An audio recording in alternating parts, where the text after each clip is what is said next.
Teknologi berkembang semakin pesat. Pada era globalisasi ini, hampir semua hal dapat dilakukan di internet, mulai dari berkomunikasi, bermain game, berjualan, hingga belajar. Pada era ini, semua kegiatan mulai dialihkan ke online untuk memudahkan kegiatan manusia. Sekolah Tinggi Sandi Negara (STSN) bersama Yahoo melakukan riset mengenai penggunaan internet di kalangan remaja. Hasilnya menunjukkan kalangan remaja usia 15-19 tahun mendominasi pengguna internet di Indonesia sebanyak 64%. Pengguna internet tentu tidaklah lepas dari media sosial. Pengertian media sosial menurut Putri dan kawan-kawan dalam jurnalnya, media sosial atau social networking adalah sebuah media online di mana penggunanya bisa dengan mudah berpartisipasi, berbagi, dan menciptakan isi meliputi blog, social network, jejaring sosial, wiki, forum, dan dunia virtual. Pengertian media sosial lainnya yaitu media online yang mendukung interaksi sosial. Media sosial memudahkan untuk berkomunikasi dengan orang lain. Akan tetapi, penggunaan media sosial kini tidaklah hanya untuk berkomunikasi. Banyak hal lain yang dapat dilakukan di media sosial. Beberapa media sosial yang banyak digunakan di Indonesia seperti WhatsApp, Facebook, Instagram, TikTok, YouTube, dan banyak lagi. Penggunaan media sosial pada usia remaja tentulah memiliki banyak pengaruh baik maupun buruk. Penggunaan media sosial mencerminkan etika bersosialisasi dan berkomunikasi seseorang dengan orang lain. Penggunaan media sosial saat ini juga menunjang pembelajaran e-learning yang dapat memudahkan pembelajaran jarak jauh. Dampak media sosial pada perilaku remaja. Terdapat dampak positif maupun dampak negatif. Kita akan membahas dampak negatif media sosial pada perilaku remaja terlebih dahulu. Berikut ada 5 dampak negatif media sosial terhadap remaja seperti diuraikan The Health Site. Yang pertama ada kegelisahan.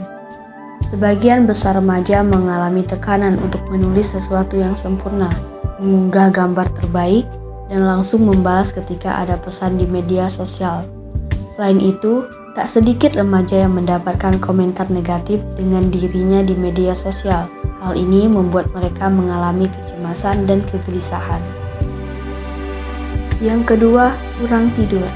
Menurut suatu penelitian yang diterbitkan dalam Journal of Youth, penggunaan media sosial dapat memengaruhi pola tidur remaja. Remaja memiliki dorongan untuk bangun di tengah malam guna mengetahui hal-hal yang diunggah oleh teman-temannya. Perilaku inilah yang membuat remaja kurang tidur dan pada akhirnya dapat memengaruhi perubahan suasana hati. Terlebih remaja memiliki emosi yang masih labil. Selain itu, ada masalah kesehatan lain yang mengintai seperti depresi dan obesitas. 3. Perundungan siber. Mayoritas remaja pernah menjadi korban cyberbullying atau perundungan siber. Pelaku perundungan biasanya memanfaatkan teknologi, dalam hal ini media sosial, untuk melecehkan, menghina, dan hal negatif lainnya kepada korban. Remaja yang menjadi korban cyberbullying cenderung mengalami depresi, kecemasan, dan bahkan memiliki pikiran untuk bunuh diri. Yang keempat, iri hati. Di media sosial banyak orang yang menampilkan sisi terbaik dari dirinya. Sangat sedikit yang mau menunjukkan kesusahan atau hal lain yang membuatnya direndahkan. Ketika seseorang menampilkan dirinya dengan sangat baik di internet, hal itu memberikan kesan seolah hidupnya lebih menarik dibandingkan orang lain. Tak jarang juga hal itu mengundang rasa iri hati dari pengguna media sosial lain. Sejumlah orang dewasa bisa mengalaminya, tetapi lebih rentan pada remaja. Oleh karenanya, penting bagi orang tua untuk memastikan anaknya tidak iri hati terhadap kehidupan orang lain di media sosial. Ajarkan anak untuk memahami bahwa tidak semua di media sosial adalah nyata dan minta mereka untuk berhenti membandingkan diri dengan orang lain. Sebab itu dapat membuatnya rendah diri. Selain itu, orang tua juga bisa mengajarkan anak untuk membuatnya fokus pada dirinya sendiri daripada mencoba menjadi seperti orang lain. Yang kelima, kurang komunikasi. Meskipun media sosial adalah tempat untuk berinteraksi dengan orang lain, tapi tentu rasanya berbeda dengan berkomunikasi secara langsung. Sayangnya, para remaja begitu sibuk melihat ponsel, mereka sepanjang waktu. Akibatnya mereka lupa ada kehidupan sosial di luar ponsel. Hal ini membuat mereka cakap berinteraksi di media sosial namun kurang komunikasi dengan orang lain di kehidupan nyata. Bahkan tak jarang remaja menjadi jauh dengan orang-orang di sekitarnya seperti keluarga dan teman. Dampak positif. Yang pertama, menghubungi teman-teman yang jauh. Tak mudah bagi remaja untuk kehilangan teman dan sahabatnya. Namun, ketika mereka memiliki kesempatan untuk tetap berhubungan dengan mudah, hal itu dapat berdampak positif pada kesehatan mental mereka. Menurut Very Well Health, hubungan pertemanan dapat membawa kebahagiaan bagi remaja. Mengetahui bahwa teman dekat mereka dapat dengan mudah dihubungi dan kedua belah pihak dapat mengikuti kehidupan satu sama lain.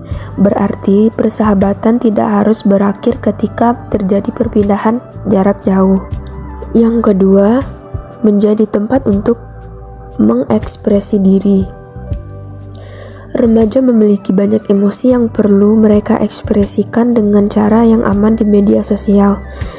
Menurut Reach.com, media sosial memberikan kesempatan kepada remaja untuk membangun identitas mereka.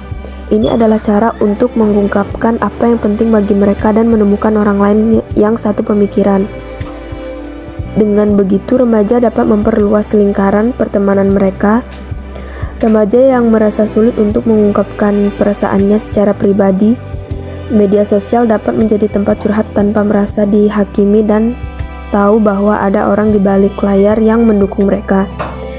Semakin remaja mampu menjelaskan apa yang ada di pikiran mereka, semakin banyak tekanan, kegelisahan, dan depresi yang berkurang. Alhasil, mereka memiliki pengalaman media sosial yang lebih positif. Yang ketiga, mendapatkan dukungan emosional dari media sosial. Media sosial mungkin merupakan salah satu sumber daya terbaik yang dimiliki remaja dalam hal dukungan emosional. Ketika remaja merasa didukung, terlepas dari ucapan atau perilakunya, kesehatan mental mereka akan terpengaruh secara positif. Saat berhubungan dengan orang lain, para remaja menyadari bahwa mereka bukanlah satu-satunya yang mengalami situasi sulit. Hal ini membantu mereka memiliki pandangan hidup yang lebih sehat. Yang keempat, mengajarkan remaja bersosialisasi. Bagi remaja yang sulit bergaul, media sosial bisa menjadi anugerah. Tanpa interaksi yang membuat keraguan seperti dunia nyata, para remaja bisa tetap berteman lewat sosial media. Komunikasi secara virtual juga memberi mereka waktu untuk merumuskan apa yang ingin dikatakan dan juga memilih teman dan membisikkan sama. Dengan konsisten berpartisipasi dalam percakapan di media sosial, keterampilan sosial yang menguat, rasa malu dan cemas akan berkurang saat berbicara dengan orang lain secara tatap muka. Yang kelima, menjadi tempat yang menyenangkan. Alasan utama bahwa media sosial yang positif bagi remaja adalah bahwa menikmatinya. Menurut Mayo Clinic, remaja tertarik pada media sosial untuk tujuan hiburan dan kesenangan. Meskipun mereka dapat mengikuti kehidupan teman-teman, mereka juga dapat belajar tentang topik atau secara sosial yang mungkin tidak mereka ketahui sebelumnya. Ini adalah pelarian dari kehidupan sehari-hari. Contoh kasus dampak media sosial pada remaja. Tewas tabrakan diri ke kereta api, Yoga Cahyadi korban bully di media sosial. Pria asal Yogyakarta ini melakukan tindakan nekat dengan menabrakkan diri ke kereta api pada Sabtu 26 Mei 2013. Pria yang akrab disapa Bobby Kebo ini melakukan tindakan nekat tersebut karena tekanan dan hujatan akibat gagalnya acara musik Lockstock Phase 2. Sejumlah teman mengaku kaget dan tidak percaya Yoga Cahyadi atau biasa dipanggil Bobby atau Kebo menabrakkan diri ke kereta api Sri Tanjung yang melintas di kawasan Gowo, Banguntapan, Bantul.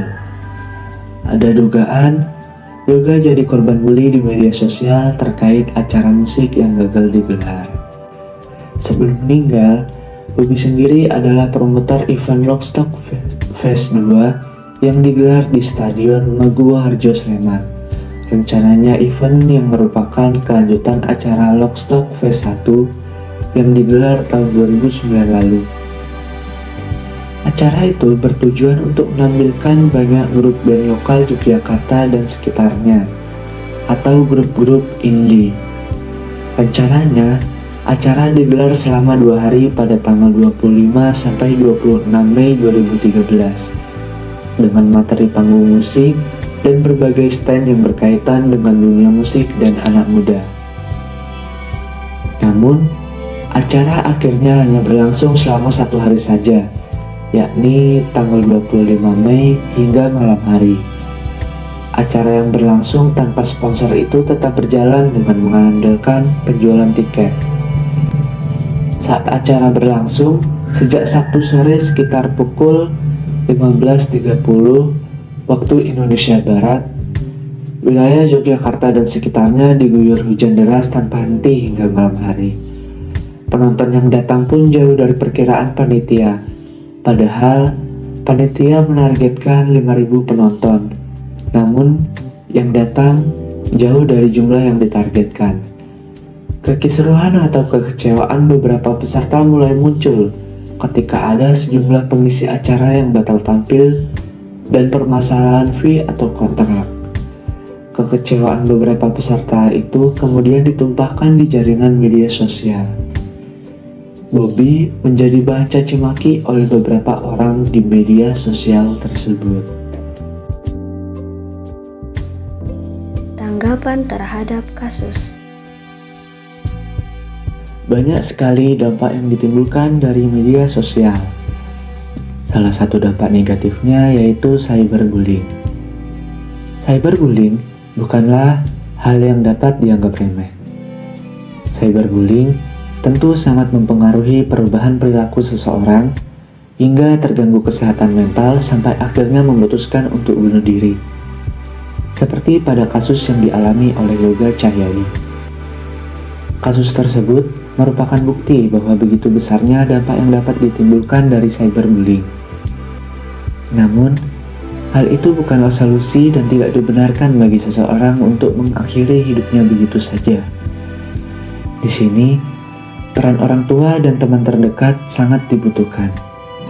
Kita harus mencoba untuk menceritakan permasalahan yang dialami kepada seseorang yang berada di lingkungan terdekat kita, seperti orang tua ataupun teman dekat yang dapat dipercaya. Dengan demikian, hal ini dapat mengurangi beban stres dan depresi, serta mengobati secara perlahan kesehatan mental yang dialami oleh korban. Tak hanya itu, tentu orang tua juga harus peka terhadap sesuatu hal yang dialami oleh korban dan tidak membiarkannya sendirian agar tidak terjadi hal yang tidak diinginkan. Kasus Yoga termasuk pada cyberbullying. Akibatnya, Yoga merasa tertekan dan memilih mengakhiri hidup dengan cara menabrakkan diri ke kereta api. Namun, perbuatan Yoga tidak boleh dibenarkan. Peran orang terdekat sangat dibutuhkan untuk menghindari kasus seperti Yoga. Orang yang sedang mengalami cyberbullying seharusnya lebih diperhatikan, didengarkan ketika ia bercerita, memberikan masukan yang positif, dan ajak melakukan kegiatan positif lainnya. Dengan begitu dapat mengurangi beban permasalahan atau tekanan yang dihadapinya. Ia juga tidak akan merasa sendiri untuk menjalani kehidupannya ataupun melakukan kegiatan nekat bunuh diri. Tanggapan tentang kasus Yoga yang biasa dipanggil Bobby adalah di mana seorang Yoga yang secara sengaja menabrakkan dirinya di kereta api. Dari kasus di atas sudah jelas kenapa Yoga bisa senekat itu, karena adanya Yoga adalah korban bullying. Menurut saya, penjualan acara musik itu bukan keseluruhan kesalahan Yoga. Bisa jadi dia tertekan oleh suatu hal yang seharusnya kita harus cari tahu permasalahannya, bukan dengan langsung menyalahkan satu pihak.